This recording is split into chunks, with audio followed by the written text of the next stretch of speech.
V-Guard presents कौन जीत रहा है, को पावर्ड बाय सेंसोडाइन एंड विमल। बोलो जुबां केसरी। लोकसभा का पहले, दूसरे और तीसरे चरण का मतदान हो चुका है। चौथे चरण की वोटिंग 13 मई को है और ऐसे में शाहजहांपुर लोकसभा सीट जो है उसको लेकर के क्या कुछ यहाँ का आकलन है और क्या कुछ यहाँ का बदलाव होने वाला है या नहीं होने वाला है, इस बात को लेकर के आज हम चर्चा करेंगे पत्रकारों के साथ में और जानेंगे कि शाहजहांपुर लोकसभा सीट पर क्या कुछ गुणाभाग है यहाँ का, उस बारे में उनसे विस्तृत चर्चा करेंगे। शाहजहांपुर खास हो जाता है। शाहजहांपुर आप देख सकते हैं हमारे पीछे ये जो शहीद स्तंभ की पहचान शाहजहांपुर क्रांतिकारियों के नाम से भी जाना जाता है और यहाँ तमाम उद्योग धंधे और क्या कुछ है। शाहजहांपुर एक अपना एक अलग स्थान रखता है। हमारे साथ में पत्रकारों का पैनल है, इनसे बात करेंगे आज और जानेंगे कि वर्तमान का जो लोकसभा चुनाव है उसको लेकर के क्या कुछ अटकलें हैं और किस ओर जनता का झुकाव है, क्या मूड है जनता का, जनता क्या चाहती है, बदलाव चाहती है या फिर वही रहने वाला है जिसकी चर्चा आम है। तो क्या कहना चाहेंगे? हमारे साथ में बलराम शर्मा जी हैं, वरिष्ठ पत्रकार हैं, तो इनसे ही सबसे पहले शुरुआत करते हैं और जानना चाहेंगे कि शाहजहांपुर लोकसभा सीट पर क्या कुछ गुणाभाग है। आपका स्वागत है आपके चैनल से। दरअसल यहाँ शाहजहांपुर का जो चुनाव है वो मेरी नज़र में तो एक तरीके से बाकोबर सा ही है, क्योंकि मैं पिछले करीब 20 साल से देख रहा हूँ कि जब कृष्णा राज थी यहाँ पे, उसके बाद मिथिलेश जी, फिर उसके बाद अरुण सागर जी आए हुए हैं। पहले विपक्ष नाम की कोई चीज़ यहाँ पिछले 15-20 सालों से लगभग रही नहीं है, यानी जो सत्ता पक्ष है वो ही हावी रहता है। वैसे भी इस समय मोदी लहर पे चुनाव चल रहा है, तो मोदी जी की पीठ पे ही सारे प्रत्याशी सवार हैं।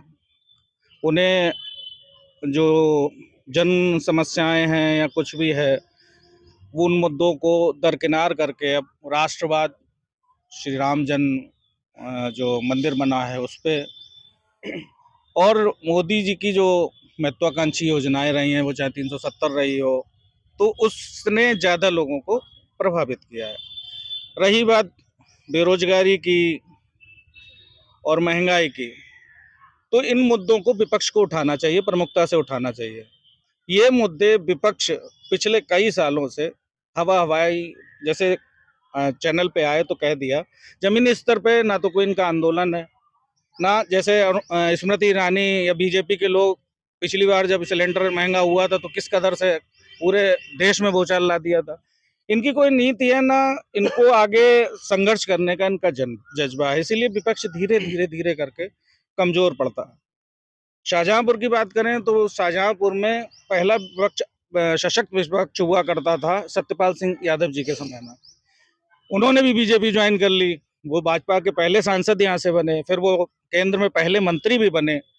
उसके बाद से विपक्ष की भूमिका लगभग यहाँ मृतप्राय हो चुकी है और रहा यहाँ पे बीजेपी कैंडिडेट का सवाल तो दोबारा दिया गया है। लोगों की अपेक्षाओं पर जैसा मैं घूमता रहता हूँ, लोगों के बीच में संपर्क में रहता हूँ, तो वो उनके पूरी तरीके से खरे नहीं उतरे हैं। वो भी खन्ना जी की पीठ पे सवार हैं। तो एक अच्छा चांस सपा से पहले प्रत्याशी आना चाहिए था, वो नहीं आया, फिर उन्होंने बदल दिया।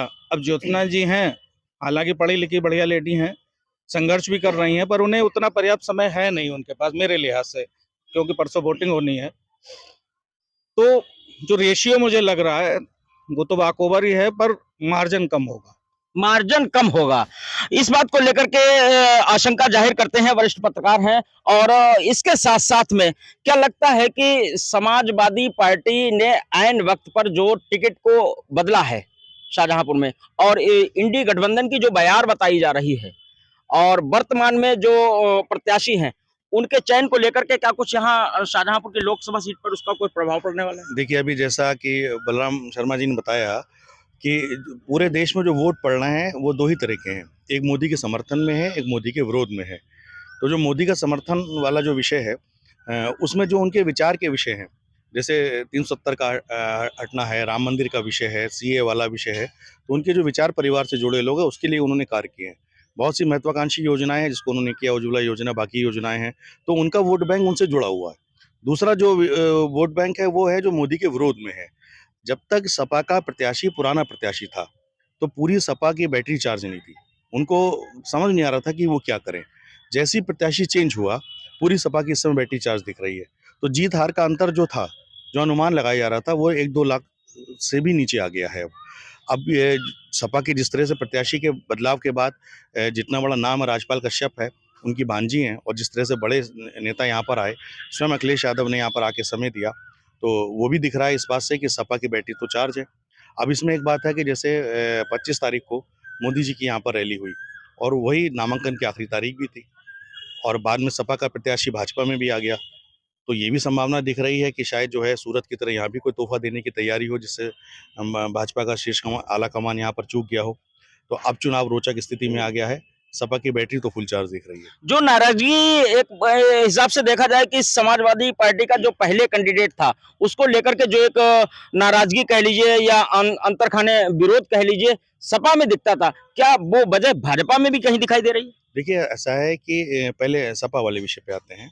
सपा में जो नाराजगी दिख रही थी, उनका यही मानना था कि इस प्रत्याशी का या तो नाम वापसी होगी या पर्चा खारिज होगा। बाद में जब उन्होंने प्रत्याशी बदला तो वो भाजपा में भी आ गया। तो ये बात भी उनकी बातें पुख्ता हो गई कि शायद यही एक घटनाक्रम बनाने की भूमिका बन रही हो। भाजपा के प्रत्याशी से काफ़ी नाराज़गी है। यहाँ का जो कार्यकर्ता है, मूल कार्यकर्ता, ये चाहता था कि प्रत्याशी का परिवर्तन हो। जो भी प्रत्याशी आए, क्योंकि वो ये चाहते हैं कि मोदी के नाम पे वोट तो देना चाहते हैं, लेकिन जब उनका काम पड़ता है तो वो प्रत्याशी से ही काम पड़ता है। तो वो ये चाहते हैं कि उनका कम से कम प्रत्याशी ऐसा हो जो उनके लिए यूज़फुल हो। प्रत्याशी जो हैं यहाँ पर, उन्होंने अगर किसी का बुरा नहीं किया तो भला भी नहीं किया। दोनों विषयों के कारण जो भाजपा के कार्यकर्ता है उसकी बैटरी डाउन है, सपा की प्रत्याशी की बैटरी जो है इसमें फुल चार्ज है। अब देखना ये है कि जब चुनाव का परिणाम आता है तो करंट किसमें ज़्यादा दौड़ता है। नहीं, ईवी की अगर बात की जाए तो ईवी तो जो चार्ज होगी वही रेस में आगे जाएगी, डाउन वाली तो वो रही जाएगी। खैर, ये तो चलता रहता है, लेकिन इसके साथ साथ में अगर बात की जाए कि शाहजहांपुर लोकसभा सीट पर क्या लोकल मुद्दे हैं संदीप जी? जी, बिल्कुल लोकल मुद्दे हैं। और दूसरी चीज़ यहाँ पे सबसे पहला तो हम विपक्ष को लेते हैं कि सपा के कैंडिडेट का कैंडिडेचर ही नहीं तय हो पाता है अंतिम डेट तक। चाहे वो आप नगर निगम का चुनाव ले लीजिए, जिला पंचायत का चुनाव ले लीजिए या फिर लोकसभा का, उस कैंडिडेट का कैंडिडेचर ही ये नहीं तय है। उस कैंडिडेचर उसको पता ही नहीं है कि हम अंतिम हैं कि अनंतिम हैं, और अनंतिम क्षणों में उसको जो है बदल दिया जाता है। दूसरी चीज़, कैंपेन को लेकर जो भाजपा का एक कैंपेन है वो बहुत सुसंगठित तरीके से और बूथ लेवल से चलता है। और जब तक विपक्ष ने सोच पाया इस लोकसभा चुनाव में कि हम कैंपेन करेंगे, तब तक उन्होंने हर घर में चावल पहुंचा दिए। वो चावल नहीं थे, वो उनका एक पूरा सुनियोजित तरीके से वो कमल का निशान था और उन्होंने बता दिया। उसके अलावा 2 लाख आदमी, 2 लाख वोटर उनका रोज राम मंदिर में दर्शन कर रहा है। आप कितने काटेंगे? पिछले लोकसभा चुनाव में 43% वोट परसेंट था भाजपा का, 46 टोटल एनडीए का था। आप कहां तक उसको कम करेंगे? और इसी तरीके की अगर कंडीशन होती नहीं जैसी शाहजहांपुर में है, तो जो वो 400 पार कह रहे हैं, हो सकता है 400 पार ना हो, लेकिन पूर्ण बहुमत तो आ ही रहा, दिख रहा है। लेकिन एक तरीके से कहीं ना कहीं मतदान का जो प्रतिशत है, जो लोगों के प्रति, जो लोगों की वोट के प्रति उदासीनता है, वो जो है कहीं ना कहीं भाजपा को खलेगी। दूसरी चीज, 3-4 मुद्दे हैं। एक पुरानी पेंशन है, ठेकेदारी प्रथा है, 3-4 चीजें हैं, लेकिन वो कहीं ना कहीं आके जब हम शाहजहांपुर का जो परिदृश्य देखते हैं, तो वो आके वो सब वहीं पे दब जाती हैं और वो प्रत्याशी फिर वहीं पे अप हो जाता है। ये रैलियों का जो भाषण होता है बहुत प्रभावी नहीं है। प्रभावी है केवल मोदी, मोदी का नाम और मोदी की लहर, बस वही प्रभावी। आप किसी आदमी से पूछिए, भाई साहब खेत में हमें गाय बहुत परेशान करती हैं, नहीं साहब हम तो रात भर जागते हैं, लेकिन बाद में पूछो वोट तो मोदी को दिए हैं। समझ रहे हैं? तो वो केवल और केवल जो जैसे भाजपा एक अपनी गवर्निंग बॉडी रखती है ना कि बहुत सेंट्रलाइज चीजों को कर देती है, उसी तरीके से उन्होंने वोटर को भी सेंट्रलाइज कर दिया है। उसका जो मेंटल स्तर है, जो मानसिक स्तर है, वो भी सेंट्रलाइज हो गया है। वो केवल मोदी को देख रहा है।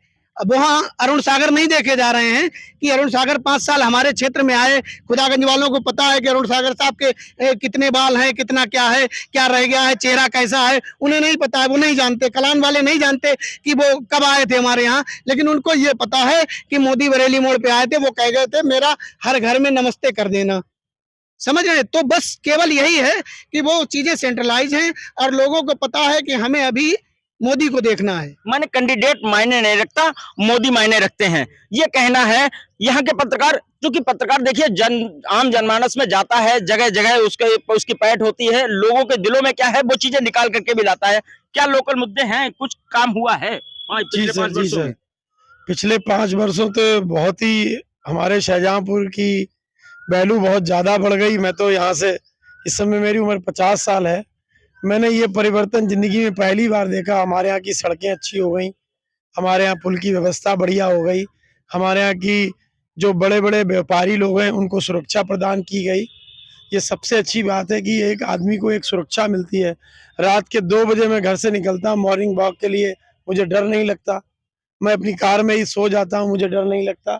ये सबसे अच्छी बात है कि हमारे शाहजहाँपुर में जो एक भय की लहर थी, मोदी सरकार आने से वो भय की लहर खत्म हो गई। लहर खत्म हो गई है और इन सब मुद्दों पे खैर काम हुआ है, ये वास्तविकता है, इनसे मुंह भी नहीं मोड़ा जा सकता।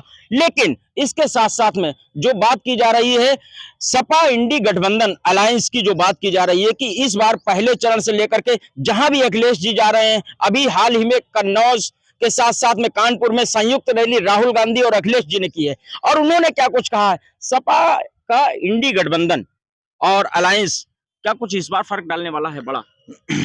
देखिए, वो जो अभी हमने कहा था कि वोट तो 2 ही हैं, एक मोदी के समर्थन में है, एक मोदी के विरोध में है। तो ज़ाहिर-सी बात है कि जब सपा और कांग्रेस एक साथ हैं, अगर सपा का कांग्रेस से गठबंधन नहीं होता, तो जो मोदी का विरोधी मुस्लिम वोट बैंक है, वो 2 जगह बढ़ जाता।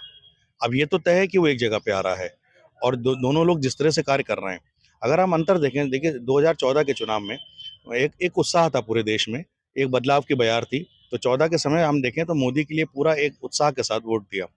जब 19 में आया तो लोग चाहते थे कि उनके अंदर एक अपेक्षा का भाव था कि जो विचार परिवार से जुड़े मुद्दे हैं, उन पे कार्य हो, उस पे कार्य भी हुआ। तो 19 में अपेक्षा का वातावरण था। अब 24 में अगर हम देखते हैं तो मोदी के प्रति लोगों में उत्साह नहीं दिख रहा है। जैसे नदी की एक धार होती है, वो बन जाती है, वो दिखाई नहीं देती है, वो बहती रहती है। तो एक स्वतः वोट बैंक भारत में बन गया है। लगभग 15 करोड़ के आसपास का पूरे देश में एक ऐसा वोट बैंक है जो सिर्फ मोदी के नाम पे वोट देता है। अगर आप हर उसमें लोकसभा में देखें तो ये एक फ्लोटिंग वोटर का ये एक निर्णायक ऐसा वोट बैंक है जो पूरे देश में अंतर डालता है। जब विपक्ष का जो इंडी गठबंधन इस समय है या विपक्ष कभी भी है, ये हमेशा ये लोग ये बात करते हैं कि ईवीएम खराब है। ये लोग ज़मीन पे जाके वो नहीं देखते हैं कि जिन लोगों को सुविधाएँ मिली हैं, जो बिल्कुल नीचे रहते थे, जिनको किसी भी माध्यम से उनका जीवन स्तर ऊपर उठा है, तो वो व्यक्ति जो है सीधे मोदी से जुड़ गया है। अगर हम चाहें तो आज के समय में राजनीति में ये बड़ा परिवर्तन आया कि कोई भी व्यक्ति अपने घर की महिलाओं का वोट अपने नाम पे नहीं डलवा सकता है। मोदी हमारे घरों में असर कर चुके हैं और चूँकि सबको योजनाओं का लाभ मिला है। जैसे मेरा हमेशा से मानना है कि अभी भैया ने कहा था कि विपक्ष जो है, जब भाजपा विपक्ष में थी तो बड़े-बड़े मुद्दे उठाती थी। भारत में इस समय सत्ता पक्ष के परिवर्तन की आवश्यकता नहीं है, भारत में विपक्ष परिवर्तन की आवश्यकता है। विपक्ष परिवर्तन की आवश्यकता भारत में है। एक और बात बहुत अहम हो जाती है बलराम जी कि शाहजहांपुर लोकसभा सीट पर क्या लगता है कि जो एक नाराजगी कैंडिडेट को लेकर के देखने को मिली कि भाजपा का जो कैंडिडेट है उन्होंने दोबारा उन्हें प्रत्याशी बनाया, भाजपा से अरुण सागर जी हैं उनको दोबारा प्रत्याशी बनाया गया, समाजवादी पार्टी इंडी गठबंधन ने ज्योत्सना कश्यप को यहाँ प्रत्याशी बनाया है। इसके साथ साथ में बहुजन समाज पार्टी ने दोदराम वर्मा पर अपना दांव लगाया। हालांकि उनका कहीं चुनाव में कहीं कोई प्रचार प्रसार तो बहुत दूर की बात है, वो नजर भी नहीं आ रहा। सीधी टक्कर भाजपा और इंडी गठबंधन में नजर आ रही है। लेकिन इसके साथ साथ में क्या अरुण सागर के नाम पर जिले में नाराजगी है? निश्चित तौर पे है, क्योंकि उनका कोई मूवमेंट पिछले 5 सालों में जनता के बीच दिखा नहीं। मूल वजह ये है, और जो भी कार्य हुए वो तो या तो योगी सरकार के कार्यकाल में माननीय हमारे जो स्थानीय मंत्री हैं, वित्त मंत्री खन्ना जी के प्रयासों से हुए, या फिर यो मोदी सरकार की केंद्रीय की योजना है वो उन्होंने किए। हाँ, पिछले जब से चुनाव डिक्लेयर हुआ तब से जो है सागर जी की थोड़ी व्यस्तताएं दिखी, वो लोगों के बीच गए भी, और उन्होंने 2-4 मुद्दे जैसे रेलवे स्टेशन का अपग्रेडेशन हो और उसको एक दूसरी तरफ लाना हो, ये सब किया। बीच में और- रोकना चाहेंगे आपको थोड़ा सा यहाँ पर कि जैसे सागर की, जो अरुण सागर की जब बात आती है तो वित्त मंत्री जी का नाम स्वतः आ जाता है, जी जी, और यहाँ पर क्या वित्त मंत्री जी की प्रतिष्ठा दांव पर लगी है?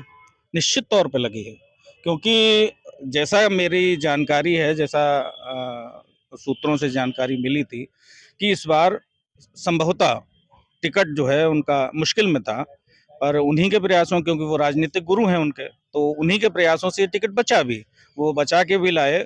और इससे पहले भी एक चर्चा ये थी कि जो मंत्रिमंडल विस्तार होना था उनमें भी इनको जगह मिलनी थी, पर वो किन्हीं कारणवश विस्तार भी नहीं हुआ और जगह भी नहीं मिली, वो अलग मुद्दा है। पर निश्चित तौर पर वो उनके राजनीतिक गुरु हैं, उनकी प्रतिष्ठा तो निस्संदेह, वैसे भी कद्दावर नेता हैं, और उनकी जिले, और इस समय तो पूरा जिला भाजपा में है। आपको पंचायत सदस्य से लेके और जिला पंचायत अध्यक्ष तक और ब्लॉक प्रमुख से लेके ब्लॉक मेंबर तक सब उन्हीं के ही हैं। पूरा जिला भाजपा में है। अंतिम बात एक कहना चाहेंगे, क्या लगता है कि इस बार ऊंट की किस करवट बैठने वाला है? देखिए, जैसे अभी भाई साहब ने बताया है कि पूरा जिला भाजपा में है, ये उसी तरह का है जैसे WWE में टैग टीम के मैच होते हैं ना, कि छोटे से रिंग में 20-25 प्लेयर खड़े होते हैं, कौन किसको मार देता है पता ही नहीं चलता है। तो भाजपा में इस समय इतने ज्यादा नेता आ चुके हैं कि कौन किसका विरोधी है, कौन किसका समर्थक है, ये भी समझ में नहीं आता है। अब ऊंट किस करवट बैठेगा, देखिए, एक तरफ सपा के जो कार्यकर्ता है वो उनकी बैटरी चार्ज है, दूसरी तरफ भाजपा जो नेताओं से भरी हुई है, पूरा जो है उनकी नदी लबालब बह रही है। अब वो नेता एक दूसरे को चुनाव में कितना पसंद करते हैं, कितना आगे बढ़ाते हैं और कितना चुनाव लड़वाते हैं। जीते तो पूरा श्रेय मोदी को है, और अगर हारे तो इनकी जो सारी ठीकरा इनके सिर पे फूटने जा रहा है। बस यही चुनाव का फलसफा है। सारा ठीकरा फूटने जा रहा है, बड़ी बात कह दी है। हाँ जी, क्या कहना चाहेंगे? इस समय देश की सियासत का जो माहौल है वो मैं आपको 4 लाइनों में व्यक्त करना चाहता हूं कि राजनीति का खेल अब इतना घिनौना हो गया, राजनीति का खेल अब इतना घिनौना हो गया, ब्याह था किससे किया और किससे गौना हो गया, बेहयाई से भला बेशर्म चेहरे क्यों डरे, स्वार्थ जब टकरा गया सिद्धांत बौना हो गया। सिद्धांत बौना हो गया, सिद्धांत बौना हो गया। बहुत खूब, बहुत बड़ी बात कही है। और ये शाहजहांपुर लोकसभा सीट के जो आंकड़े हैं, जो आकलन है, ये वरिष्ठ पत्रकारों के साथ में आज चर्चा की और जानना चाहा कि यहाँ पर क्या कुछ होने वाला है। शाहजहांपुर से TV9 भारतवर्ष के लिए अरविंद त्रिपाठी।